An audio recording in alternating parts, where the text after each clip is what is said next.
It's the last major enclave controlled by terrorists and rebels fighting the Assad regime.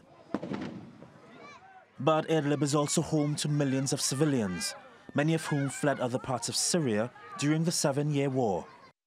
Now it's thought the Syrian regime, with support from its allies Russia and Iran, is planning a major offensive on the province. But US President Donald Trump is warning against any attack, saying it could worsen an already dire humanitarian crisis. In a tweet, Trump said, President Bashar al-Assad of Syria must not recklessly attack Idlib province.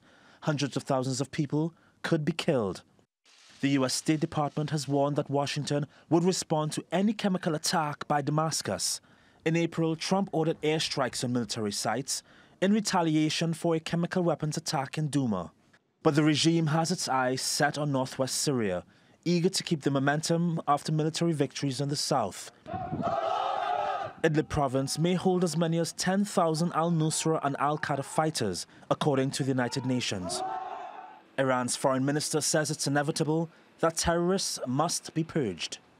The leaders of Russia, Iran and Turkey are meeting later this week to discuss the crisis. Ahead of the summit meeting of the heads of states that took part in the Astana talks, we felt it was necessary to have further talks with senior Syrian officials to coordinate on the political path, as well as efforts to counter terrorism. We also want to talk about reconstruction of Syria and the return of refugees. And I hope that during this visit we will discuss all these issues with our Syrian friends. The UN says an attack on Idlib could have disastrous effects on the thousands of people who've sought refuge there.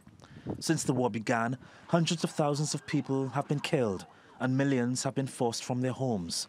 The UN says a military move in Idlib means it's only likely more civilians will die. Reagan Des Vignes, TRT World.